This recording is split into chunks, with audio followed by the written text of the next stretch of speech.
Assalamualaikum warahmatullahi wabarakatuh. Halo guys, balik lagi dengan channel kita Belajar Bareng Yuk. Oke, pada kesempatan kali ini insya Allah kita akan melanjutkan pembahasan kita ke lampiran ketiga ya dari PP nomor 22 tahun 2021 tentang penyelenggaraan perlindungan dan pengelolaan lingkungan hidup. Oke, pada lampiran ini mungkin tidak terlalu banyak, hanya ada 24 halaman nih. Kemudian ada beberapa topik yang akan kita bahas. Yang pertama ini terkait dengan pedoman pengisian formulir UKR-UPL. Oke, bismillahirrahmanirrahim. Mari kita mulai. A. Identitas penanggung jawab usaha dan kegiatan. Ini harus ditulis dengan jelas identitas penanggung jawab usaha dan kegiatan, termasuk institusi dan orang yang bertanggung jawab atas rencana kegiatan yang diajukannya. Jika tidak ada nama badan usaha atau instansi pemerintah, hanya ditulis nama penanggung jawab usaha dan kegiatan untuk perorangan. Nama penanggung jawab usaha kegiatannya siapa, kemudian alamat kantor, kode pos, nomor telepon, fax, dan email. Kemudian B. Deskripsi rencana usaha dan kegiatan. 1. Nama rencana usaha dan kegiatan. 2. Lokasi rencana usaha dan atau kegiatan dan dilampirkan peta yang sesuai dengan kaidah kartografi dan atau ilustrasi lokasi dengan skala yang memadai. Kemudian 3. Skala atau besaran rencana usaha dan atau kegiatan. Ini deskripsi terkait kegiatannya. Kemudian pada bagian ini penanggung jawab usaha dan atau kegiatan juga menjelaskan A. Kesesuaian lokasi rencana kegiatan dengan rencana tata ruang.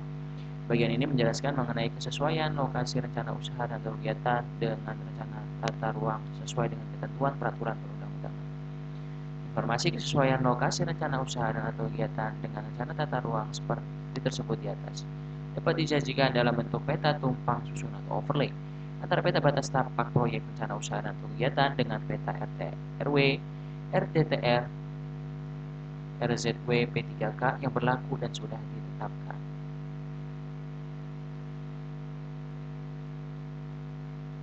Berdasarkan hasil analisis spasial tersebut, penanggung jawab usaha dan kegiatan selanjutnya menguraikan secara singkat dan menyimpulkan kesesuaian tapak proyek dengan rencana tata ruang. Seluruh tapak proyek sesuai dengan tata ruang, atau ada sebagian yang tidak sesuai, atau seluruhnya tidak sesuai. Dalam hal masih terdapat hambatan atau keraguan-keraguan terkait informasi kesesuaian dengan RDTR, RTRW, RZW, P3K, maka penanggung jawab usaha dan kegiatan dapat meminta bukti formal atau fatwa dari instansi yang bertanggung jawab di bidang penataan ruang. Bukti-bukti yang mendukung kesesuaian dengan rencana tata ruang wajib dilampirkan. Nanti kalau misalnya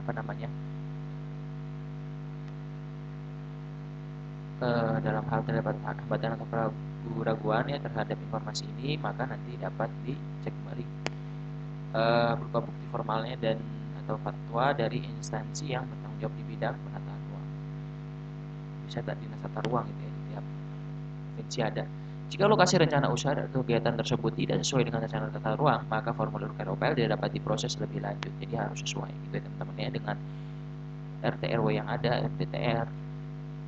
Kemudian di samping itu untuk jenis rencana usaha atau kegiatan tertentu, penanggung jawab usaha dan kegiatan harus melakukan analisis spasial kesesuaian lokasi rencana usaha atau kegiatan dengan peta indikatif penghentian pemberian izin baru atau PIPPIB atau peraturan perubahannya maupun terbitnya ketentuan baru yang mengatur mengenai hal ini.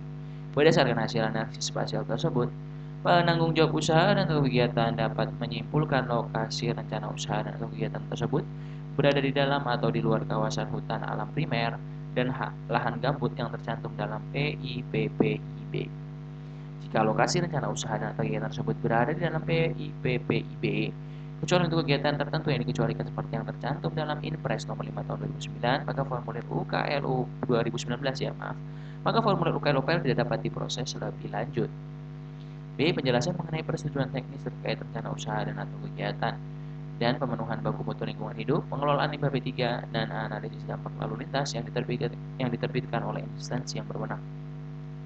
Persetujuan teknis dapat berupa standar yang telah termuat dalam sistem informasi dokumen lingkungan hidup atau hasil kajian. Dalam hal standar tersebut belum termuat dalam sistem informasi dokumen lingkungan hidup, maka penanggung jawab usaha dan kegiatan meminta kepada instansi yang berwenang. Lalu di poin C, uraian mengenai komponen rencana usaha dan kegiatan yang dapat menimbulkan dampak lingkungan. Pada bagian ini, penanggung jawab usaha dan kegiatan menuliskan komponen-komponen rencana usaha dan atau kegiatan yang diyakini dapat menimbulkan dampak terhadap lingkungan. Uraian tersebut dapat menggunakan tahap pelaksanaan proyek, yaitu tahap prakonstruksi, konstruksi, operasi, dan penutupan atau pasca operasi. Tahapan proyek tersebut disesuaikan dengan jenis rencana usaha dan atau kegiatan. Uraian rencana usaha dan atau kegiatan ini didasarkan pada persetujuan awal yang dapat berupa rencana induk pelabuhan, rencana induk bandara atau bentuk persetujuan awal yang sejenis. Contoh komponen rencana usaha dan atau kegiatan seperti ini ya. Pertama, kegiatannya apa nih? Kegiatan peternakan. Tahap prakonstruksinya satu, pembebasan lahan dan lain-lain. Kemudian selanjutnya tahapan konstruksi, ada pembukaan lahan, yang mana di sini dijelaskan secara singkat luasan lahan dan teknik pembukaan lahan seperti apa. Kedua, pembangunan kandang, kantor, dan mes karyawan, masing-masing dijelaskan ya luasan bangunannya. Lalu ada di tahap operasi, yaitu satu, pemasukan ternak, jumlah ternak berapa ini dimasukkan. Yang kedua, pemeliharaan ternak, tahap-tahap pemeliharaan ternak yang menimbulkan limbah atau dampak terhadap lingkungan hidup. Lalu ada tahap penutupan atau pasca operasi, satu, pembongkaran kandang, jelaskan secara singkat proses dan teknik pembongkarannya. Catatan ya, khusus untuk usaha dan kegiatan yang berskala besar seperti industri kertas, tekstil, dan sebagainya. Lampirkan pula diagram alir proses yang disertai dengan keterangan keseimbangan bahan dan air, mass balance and water balance. Kita masuk ke yang C ya. Kita lihat dulu sebelumnya. Nah, ini kan tadi kan ada identitas, penjawab, kemudian deskripsi rencana usaha dan kegiatan. Nah, ini kemudian poin C yang utama nih ya, yang mainnya, yaitu dampak lingkungan yang ditimbulkan dan upaya pengelolaan lingkungan hidup serta standar pengelolaan dan pemantauan lingkungan hidup. Bagian ini berisi bentuk tabel atau matriks yang merangkum mengenai satu, dampak lingkungan yang ditimbulkan rencana usaha dan atau kegiatan. Kolom dampak lingkungan terdiri atas 3 subkolom yang berisi informasi A, sumber dampak yang diisi dengan informasi mengenai jenis sub kegiatan penghasil dampak untuk setiap tahapan kegiatan, baik prakonstruksi, konstruksi, operasi, dan penutupan atau pasca operasi. B, jenis dampak yang diisi dengan informasi tentang seluruh dampak lingkungan yang mungkin timbul dari kegiatan pada setiap tahapan kegiatan ini. Pada tahap kegiatan ini ya, tahap prakonstruksi, konstruksi tadi, operasi, dan penutupan atau pasca operasi. Lalu besaran dampak yang diisi dengan informasi mengenai perakiraan besaran dampak. Lalu poin kedua, ini standar pengelolaan lingkungan hidup. Kolom standar pengelolaan lingkungan hidup terdiri atas 3 subkolom yang berisi informasi A. Standar pengelolaan lingkungan hidup diisi dengan informasi mengenai bentuk atau jenis standar pengelolaan lingkungan hidup yang direncanakan untuk mengelola setiap dampak lingkungan yang ditimbulkan. Dalam hal standar telah tersedia dalam sistem informasi dokumen lingkungan hidup, maka penanggung jawab usaha dan atau kegiatan harus memilih standar yang dapat mengelola dampak yang ditimbulkan. Dalam hal standar pengelolaan lingkungan hidup belum tersedia dalam sistem informasi dokumen lingkungan hidup, maka penanggung jawab usaha dan atau kegiatan menyusun standar pengelolaan lingkungan hidup. Muatan satu standar meliputi langkah-langkah kegiatan pelaksanaan dari sebuah prosedur pengelolaan yang distandarkan, yang dilengkapi dengan keterkaitannya dengan prosedur pengelolaan lingkungan lainnya. Dalam standar disampaikan peringatan yang memberikan penjelasan mengenai kemungkinan yang terjadi di luar kendali ketika prosedur pengelolaan lingkungan dilaksanakan atau tidak dilaksanakan. Kualifikasi personel yang melaksanakan, peralatan dan perlengkapan yang diperlukan, standar mutu dari setiap langkah kegiatan yang dilakukan, dan formulir yang harus diisi oleh pelaksana pengelola lingkungan tersebut. B. Lokasi pengelolaan lingkungan hidup diisi dengan informasi mengenai lokasi pengelolaan lingkungan dimaksud dilakukan. Dapat dilengkapi dengan narasi yang menerangkan bahwa lokasi tersebut disajikan lebih jelas dalam peta pengelolaan lingkungan pada lampiran formulir UKL, UPR, dan C. Periode pengelolaan lingkungan hidup diisi dengan informasi mengenai waktu atau periode dilakukannya upaya pengelolaan lingkungan hidup yang direncanakan. Poin ketiga, standar pemantauan lingkungan hidup. Kolom standar pemantauan lingkungan hidup terdiri atas 3 subkolom yang berisi informasi A. Standar pemantauan lingkungan hidup diisi dengan informasi mengenai cara, metode, dan atau teknik untuk melakukan pemantauan atas kualitas lingkungan hidup yang menjadi indikator keberhasilan pengelolaan lingkungan hidup.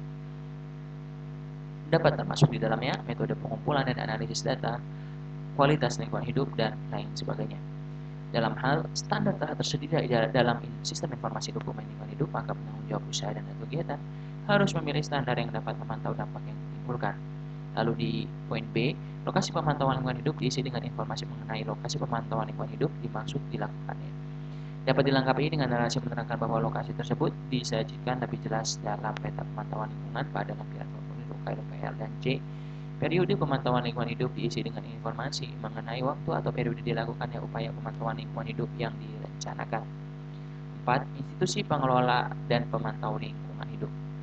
Kolom institusi pengelola dan pemantau lingkungan hidup diisi dengan informasi mengenai berbagai institusi yang terkait dengan pengelolaan lingkungan hidup dan pemantauan lingkungan hidup yang akan A. melakukan atau melaksanakan pengelolaan lingkungan hidup dan pemantauan lingkungan hidup, B. melakukan pengawasan atas pelaksanaan pengelolaan lingkungan hidup dan pemantauan lingkungan hidup, dan C.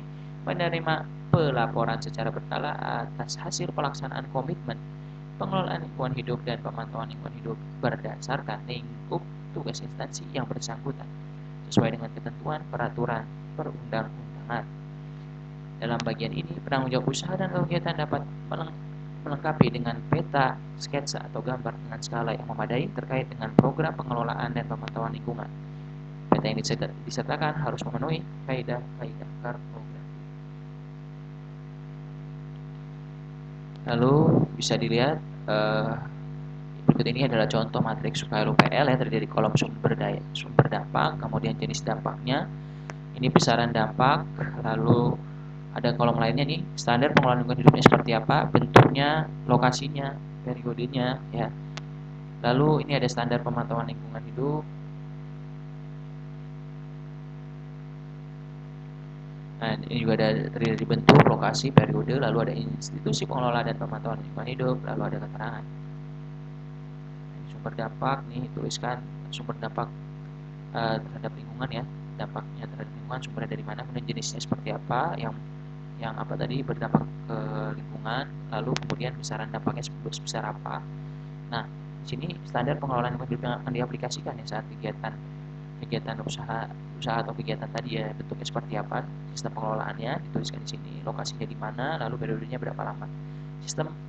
Lalu ada standar pemantauan lingkungan hidup ya kan, di sini ditulis bentuk pemantauannya seperti apa nih terhadap hal-hal yang berdampak kepada lingkungan ya, mengenai cara, metode, dan atau teknik untuk melakukan pemantauan, lalu lokasinya di mana dilakukan pemantauan itu gitu ya, lalu periodenya berapa lama. Ini instansinya gitu ya. Nah, ini sebagai contoh kegiatan peternakan tadi ya, pada tahap operasi, contohnya limbah cairnya ya kan. Ini terjadinya penurunan kualitas air sungai ya kan, karena limbahnya mungkin mengalirnya ke sungai gitu ya. Limbah cair yang dihasilkan adalah 50 liter per hari.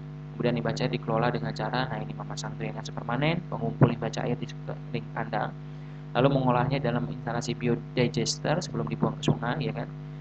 Lalu ini cara pengelolaan ya. Lokasi pengelolaan limbah cair adalah di sekeliling kandang dan di area biodigester. Secara rinci disajikan pada peta pengelolaan lingkungan hidup pada lampiran ini. Kemudian ada pengelolaan limbah cair dilakukan secara menurut sepanjang operasi kegiatan, lalu melakukan pemantauan kualitas efluen dari instalasi biogas sesuai dengan baku mutu air limbah peternakan.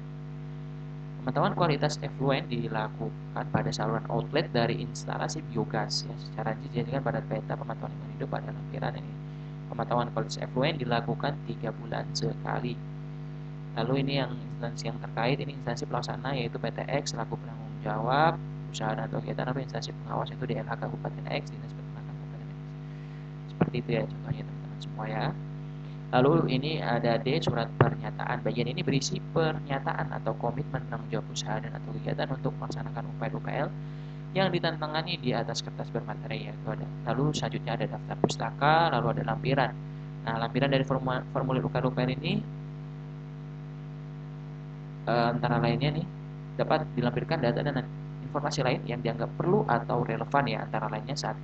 Persetujuan teknis terkait rencana usaha dan atau kegiatan. 2. Bukti formal bahwa rencana lokasi usaha dan atau kegiatan telah sesuai dengan rencana RT RW ya tadi ya, rencana tata ruang. Kemudian 3. Informasi detail lain mengenai rencana kegiatan. 4. Peta yang sesuai dengan kaidah kartografi dan atau ilustrasi lokasi dengan skala yang memadai yang menggambarkan lokasi pengelolaan lingkungan hidup dan lokasi pemantauan lingkungan hidup. Dan yang terakhir 5. Data dan informasi lain yang dianggap perlu. Selanjutnya, tahapan pemeriksaan formulir UKL UPL standar spesifik dan formulir UKL UPL standar. Ini tahapan pemeriksaannya ya untuk UKL UPL standar spesifik dan UKL UPL standar. A. Penerimaan formulir UKL UPL standar spesifik dan formulir UKL UPL standar diperiksa oleh A. Instansi lingkungan hidup pusat, yang diajukan oleh penanggung jawab usaha atau kegiatan yang disampaikan secara elektronik melalui sistem informasi dokumen lingkungan hidup dan atau secara langsung. B. Organisasi perangkat daerah yang membidangi lingkungan hidup provinsi yang diajukan oleh penanggung jawab usaha dan atau kegiatan yang disampaikan secara elektronik dan atau secara langsung. Kemudian organisasi perangkat daerah yang membidangi lingkungan hidup kabupaten atau kota yang diajukan oleh penanggung jawab usaha dan atau kegiatan yang disampaikan secara elektronik dan atau secara langsung. B. Pemeriksaan formulir UKL-UPL di sistem informasi dokumen lingkungan hidup. Pemeriksaan formulir UKL-UPL standar spesifik dan formulir UKL-UPL standar melalui sistem informasi dokumen lingkungan hidup dengan tahapan A. Pemeriksaan administrasi dan B. Pemeriksaan substansi formulir UKL-UPL standar. Langkah pemeriksaan formulir UKL-UPL standar spesifik dan formulir UKL-UPL standar di sistem informasi dokumen lingkungan hidup sebagai berikut. 1. Instansi lingkungan hidup sesuai dengan kewenangannya melakukan pemeriksaan formulir UKL-UPL standar di sistem informasi dokumen lingkungan hidup. 2. Pemeriksaan dilakukan melalui pemeriksaan administratif dan pemeriksaan standar-standar lingkungan hidup. 3. Pemeriksaan administratif terhadap formulir UKL-UPL standar meliputi pemeriksaan A. Kesesuaian lokasi, rencana usaha dan atau kegiatan dengan rencana tata ruang. B. Persetujuan awal terkait rencana usaha dan atau kegiatan. C. Persetujuan teknis. Dan D. Kesesuaian isian formulir UKL-UPL standar dengan pedoman pengisian formulir UKL-UPL standar spesifik dan formulir UKL-UPL standar. 4. Pemeriksaan standar dilakukan terhadap kesesuaian standar-standar pengelolaan dan pemantauan lingkungan hidup sesuai dengan jenis dampak lingkungan yang terjadi akibat dari usaha dan kegiatan yang diajukan ya. Lalu yang kelima, dalam hal pemeriksaan formulir UKL-UPL standar tidak memenuhi persyaratan administratif, maka tadi ya maka UKL-UPL tadi itu dikembalikan kepada si penanggung jawab usaha dan kegiatan melalui sistem perizinan dalam secara elektronik gitu ya. Lalu juga sistem informasi dokumen lingkungan hidup untuk UKL-UPL standar yang diisi instansi pemerintah. Jadi dikembalikan lagi ya, baik UKL-UPL yang dibuat oleh tadi si pelaku usaha tadi ataupun UKL-UPL yang dibuat oleh instansi pemerintah. Selanjutnya pemeriksaan UKL-UPL standar spesifik ini di sistem informasi dokumen lingkungan hidup dilakukan paling lama 3 hari kerja sejak dinyatakan lengkap administrasi. Dalam hal terdapat standar yang belum sesuai, instansi lingkungan hidup sesuai dengan kewenangannya melakukan notifikasi perbaikan melalui sistem informasi dokumen lingkungan hidup. Dalam waktu paling lama 5 hari sejak notifikasi diterbitkan, instansi lingkungan hidup sesuai dengan kewenangannya harus memastikan standar telah diperbaiki atau belum diperbaiki. Dalam hal perbaikan telah sesuai, pejabat yang membidangi AMDAL, UKL-UPL, dan SPPL yang ditunjuk Menteri, kepala organisasi perangkat daerah yang membidangi lingkungan hidup provinsi atau kepala organisasi perangkat daerah yang membidangi lingkungan hidup kabupaten atau kota, sesuai dengan kewenangannya dalam waktu paling lama 2 hari menerbitkan persetujuan pernyataan kesanggupan pengelolaan lingkungan hidup di sistem informasi dokumen lingkungan hidup. 10. Persetujuan pernyataan kesanggupan pengelolaan lingkungan hidup paling sedikit wajib mempertimbangkan kriteria A. Rencana usaha dan atau kegiatan telah sesuai dengan rencana tata ruang sesuai ketentuan peraturan perundang-undangan. B. Rencana usaha dan atau kegiatan telah sesuai dengan kebijakan di bidang perlindungan dan pengelolaan lingkungan hidup serta sumber daya alam yang diatur dalam peraturan perundang-undangan. C. Rencana usaha dan atau kegiatan telah sesuai dengan kepentingan pertahanan keamanan. D. Kemampuan penanggung jawab usaha dan atau kegiatan yang bertanggung jawab dalam menanggulangi dampak negatif yang akan ditimbulkan dari usaha dan atau kegiatan yang direncanakan. E. Rencana usaha dan atau kegiatan tidak mengganggu nilai-nilai sosial atau pandangan masyarakat. Ambig view. F. Rencana usaha dan atau kegiatan tidak akan mempengaruhi dan atau mengganggu entitas ekologis yang merupakan satu entitas dan atau spesies kunci atau key spesies. 2. Memiliki nilai penting secara ekologis. 3. Memiliki nilai penting secara ekonomi. 4. Memiliki nilai penting secara ilmiah atau scientific importance.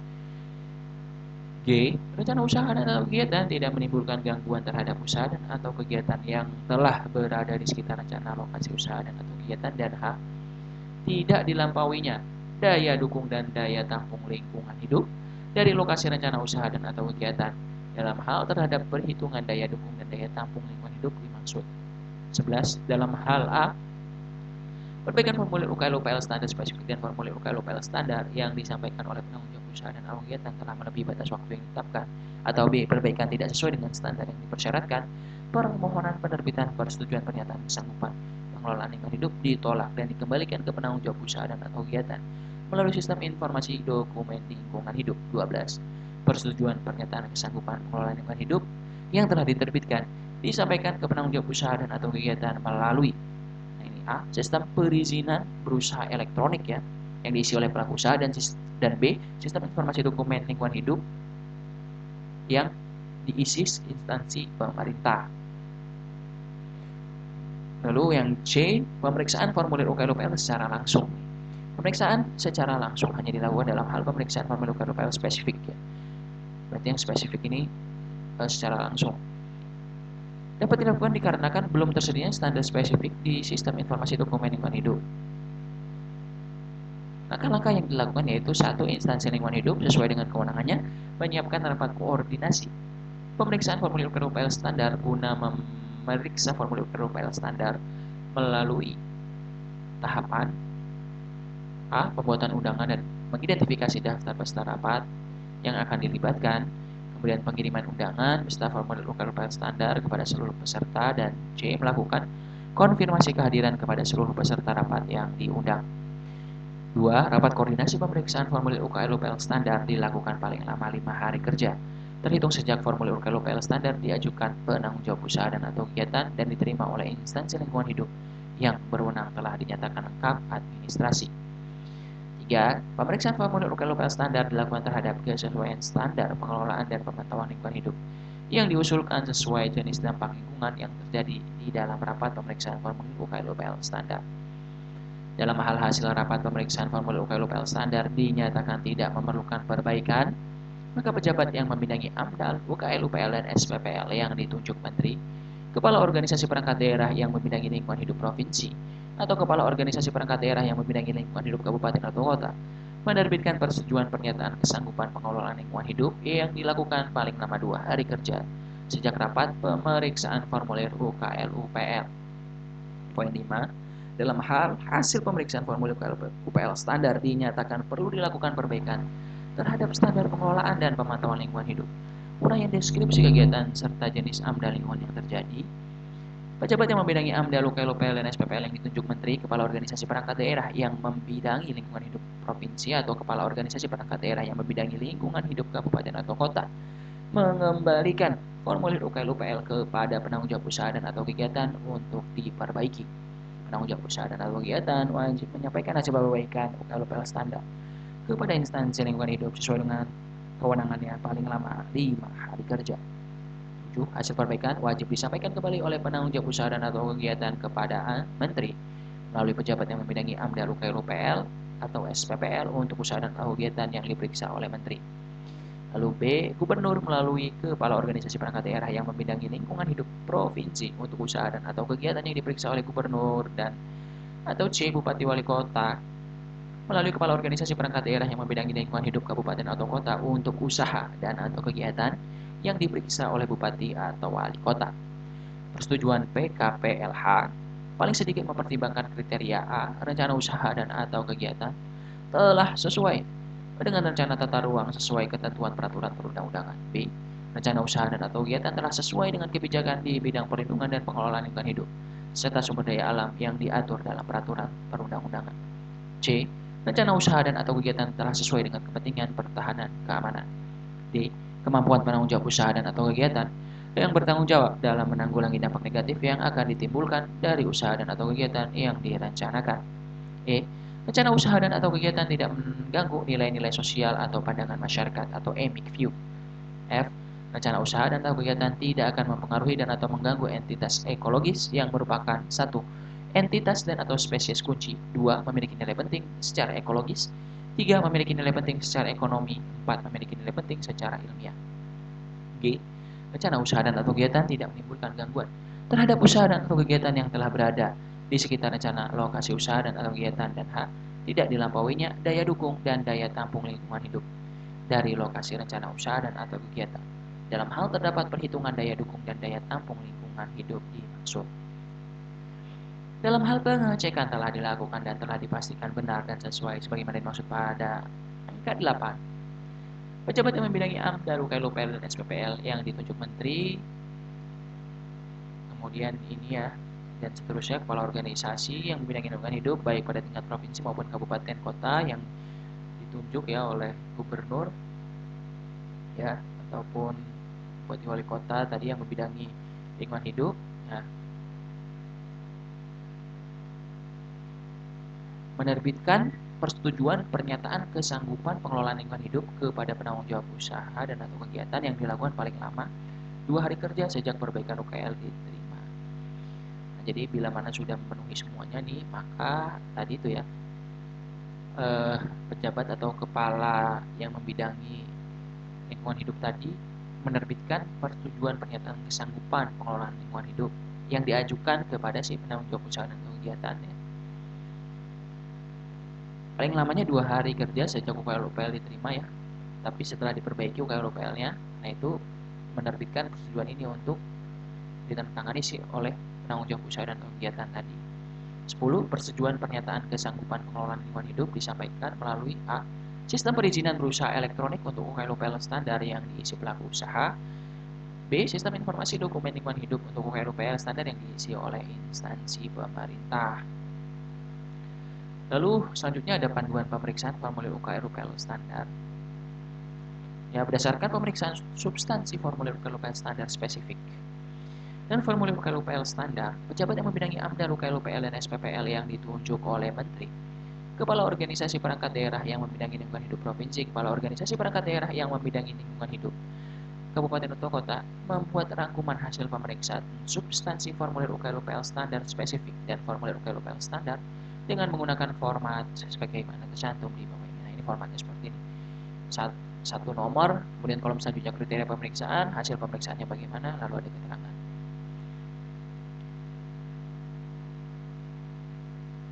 Contohnya ini yang nomor 3, pemeriksaan terhadap kebijakan di bidang perlindungan dan pengelolaan lingkungan hidup serta sumber daya alam yang diatur dalam peraturan undang-undan yang di sini keterangan misalnya memastikan bahwa persetujuan teknis terkait rencana usaha dan kegiatan dan pemantauan bahan baku mutu lingkungan, pemenuhan baku mutu lingkungan hidup dan pengelolaan limbah B3 serta analisis mengenai dampak lalu lintas telah ada dan sesuai.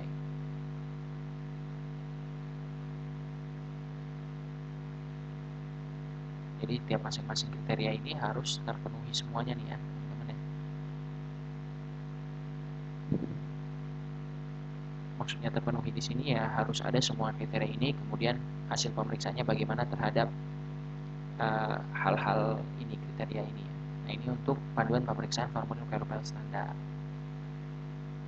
Harus mengikuti seperti berikut.